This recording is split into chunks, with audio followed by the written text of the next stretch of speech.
Welcome, age of vintage society. Joan Bennett was on our screens in a time that was tumultuous and full of changes for many actresses.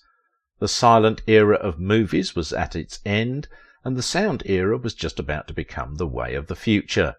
An actress with lesser ambition, talent, and inner fire wouldn't have made it to the top as Joan did. How Joan Bennett's lover caught a bullet in his balls! I want you to know, my viewers, how much I appreciate you. Without your support, these videos wouldn't be possible. Thank you for those who hit the thanks button. Joan Bennett. Love is a crime. With talent, smarts, and the ability to reinvent herself when technology was rapidly changing, Joan became one of the screen's most beloved and successful actresses of her time. Still, her life wasn't without struggles. Joan battled with the press during her more scandalous moments, and alongside her incredible talent were her 4 marriages, 4 children, and that gunshot story. Born into a show business family, Joan Bennett was youngest of the 3 children, all girls, who were also all in show business.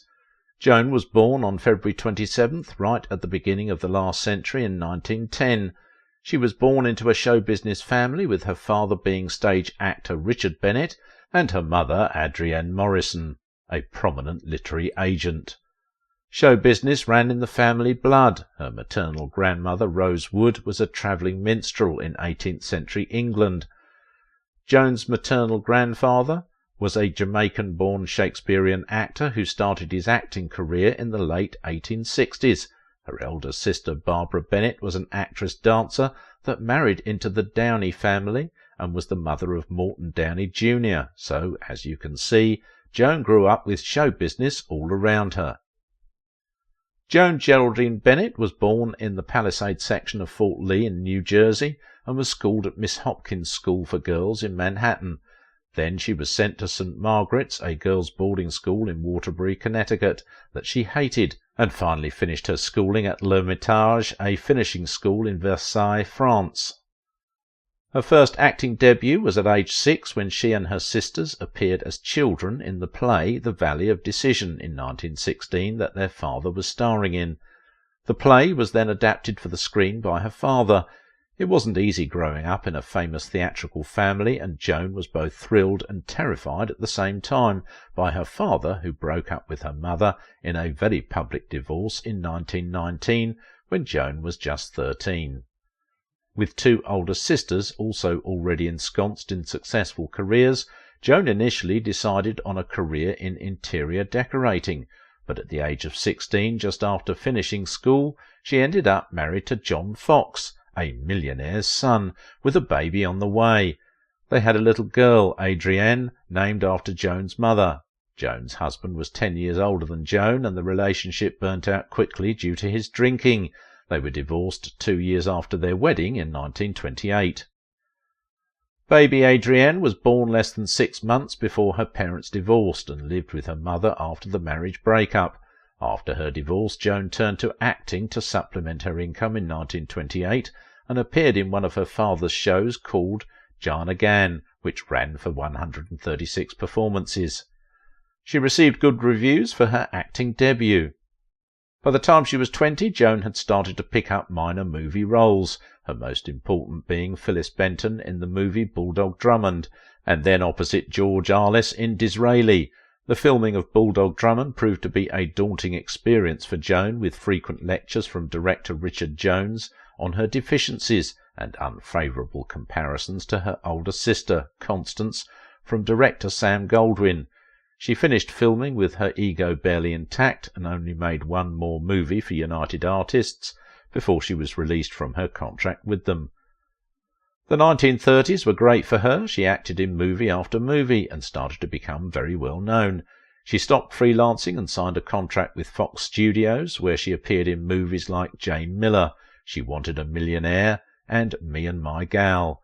She also made a few radio appearances in the 1930s, appearing in programs like The Edgar Bergen and Charlie McCarthy Show, Duffy's Tavern, and The Jack Benny Program.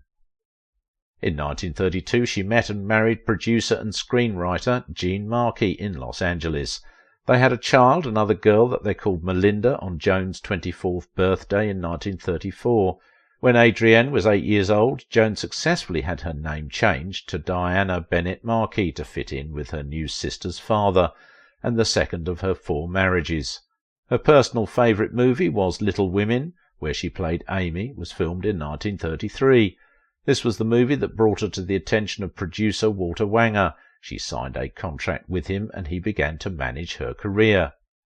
The trajectory of her career took off and she starred in the movies Private Worlds and Vogues of 1938, in which in the opening credits she was seen wearing a platinum and diamond bracelet set that featured the star of Burma Ruby. Joan was a natural blonde and had never changed her hair colour for a movie. Becoming a brunette for the movie Trade Winds in 1939 was a pivotal point in Joan's career. With her eyes at half-mast, her voice an octave lower, and a dark wig on her head, she smouldered across the oceans in Trade Winds. Joan felt that a new hair colour also brought her better roles. She loved the effect so much that she adopted it, and comparisons were made to Hedy Lamarr. With her new darker, more erotic looks, Joan was then seriously considered for the part of Scarlett O'Hara in Gone with the Wind. The part finally went to the English actress Vivien Leigh.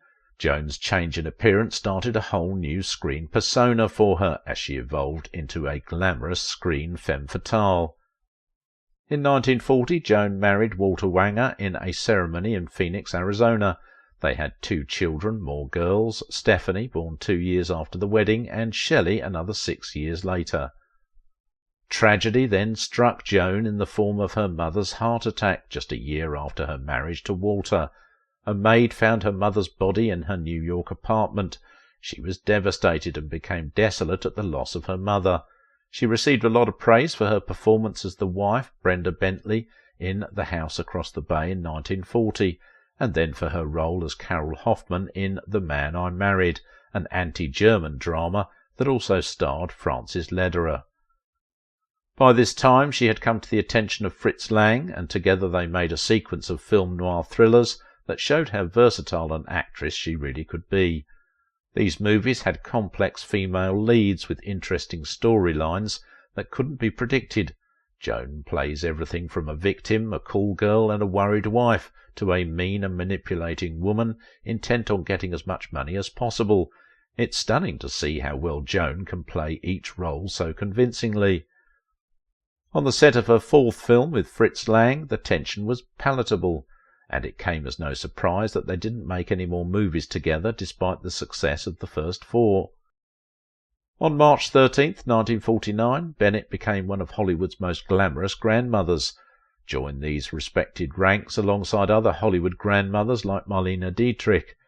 Joan was 39 when her eldest daughter Diane and her husband John Anderson had a little girl. However, this good news was offset by her father's heart attack that landed him in the hospital. Joan's father Richard was in a coma for a month before he died, leaving all 3 sisters parentless. Joan then continued to explore her acting versatility by taking on comedic roles in the movies Father of the Bride in 1950 and the sequel Father's Little Dividend in 1951. She went back to radio for a little while in the 1950s and made guest appearances on Sid Caesar and Your Show of Shows with Imogen Coco, both of which she thoroughly enjoyed. She was also quite active politically and donated both money and time to civil rights movements, and supported various presidential candidates such as Franklin D. Roosevelt, John F. Kennedy, Robert F. Kennedy, and Jimmy Carter. Joan had had an agent called Jennings Lang represent her for over a decade. Jennings had joined the Jaffe Agency in the 1940s alongside his wife and rose through the ranks, eventually becoming the vice president of the company. He was one of Hollywood's leading agents at the time, and Joan credits him with helping her negotiate many roles and contracts during their professional relationship. Walter, Joan's husband, had had a string of flops, with his movie Joan of Arc being almost ruined by the Ingrid Bergman and Robert Rossellini affair, and suddenly found himself dependent on his wife's successful career and income. This did not sit well with him.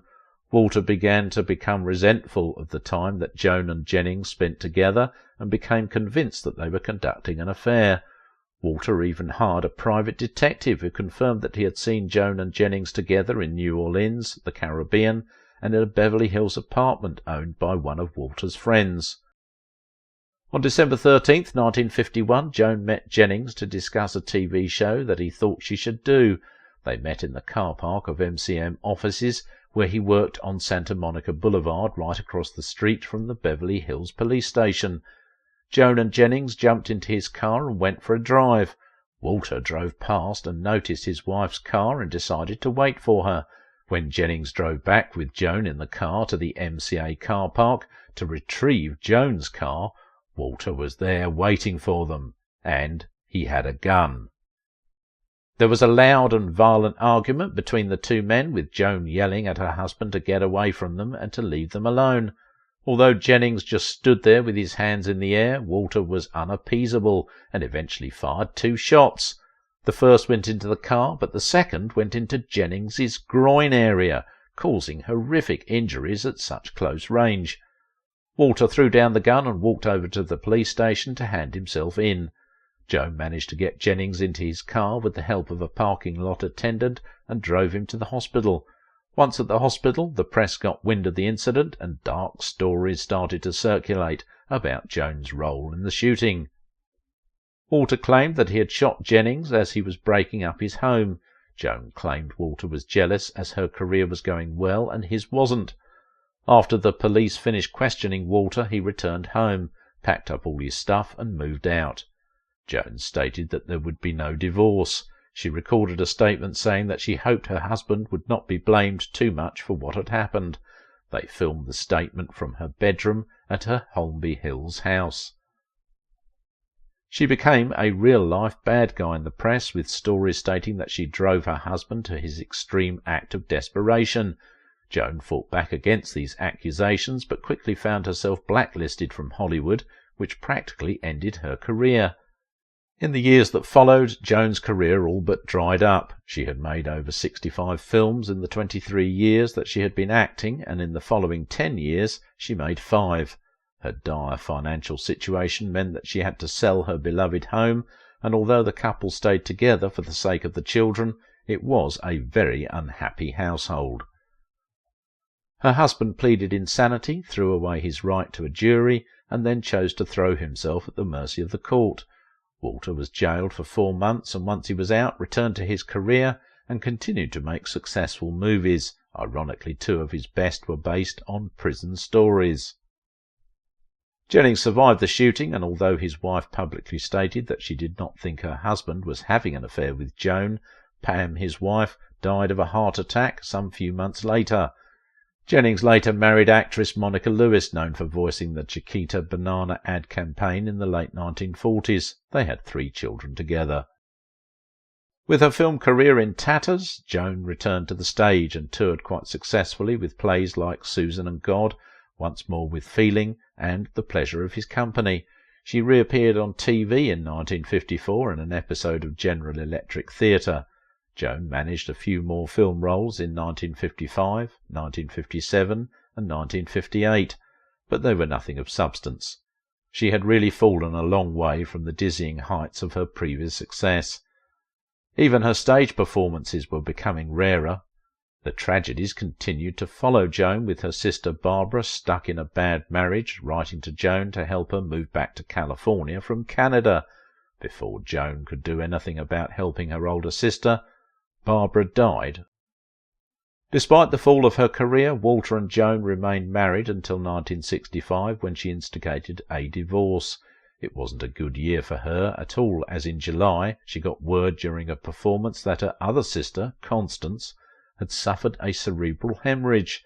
She finished the show, and by the time she got to the hospital, Constance had passed. Joan did get star billing for the TV series Dark Shadows for the whole of its 5-year run. She also received an Emmy Award nomination for her role in this TV series as the mistress of the haunted Collingwood mansion. She also appeared in the film adaptation of the series, but refused to appear in the sequel, and her character was killed off. 13 days before her 68th birthday, she married publisher and movie critic David Wilde, whom she had been dating for 10 years. They were married on Valentine's Day 1978 in White Plains, New York, and remained married for the rest of Joan's life, despite his penchant for cross-dressing. Joan's career began as it ended on the stage, but between the years of taking on a small role in her father's production of Jarnagan and her last performance in Suspiria some 61 years later, Joan had been seen by audiences all over the world. In her later years, Joan and her husband David enjoyed theatre outings as well as movies and catching up with family. She enjoys a bit of TV, especially The Johnny Carson Show and Jeopardy! Her 4 children had 13 grandchildren between them that Joan enjoyed visiting and getting visits from. While Joan Bennett came from a family of serious actors, she learned not to take herself too seriously. Her fellow cast members and the technical crews really appreciated her hard-working ethic and professionalism. She frequently dismissed her celebrity status and claimed that her family life was the most important thing in her life. She once said that she didn't think much of many of the movies that she made, but that she really enjoyed being a movie star. Joan died of heart failure on Friday, December 7th in her home in Scarsdale in New York City while having dinner. She was 80 years old. She was buried in the Pleasant View Cemetery in Lyme, Connecticut, alongside her parents, Richard and Adrienne Bennett. Unsurprisingly, she has a star on the Hollywood Walk of Fame located at 6300 Hollywood Boulevard for her contributions to the film industry. Joan Bennett's change in her hair colour made even more erotic for the audience, but many actresses had to use more powerful skills than that. Did Sylvia Sidney use her tool to win roles?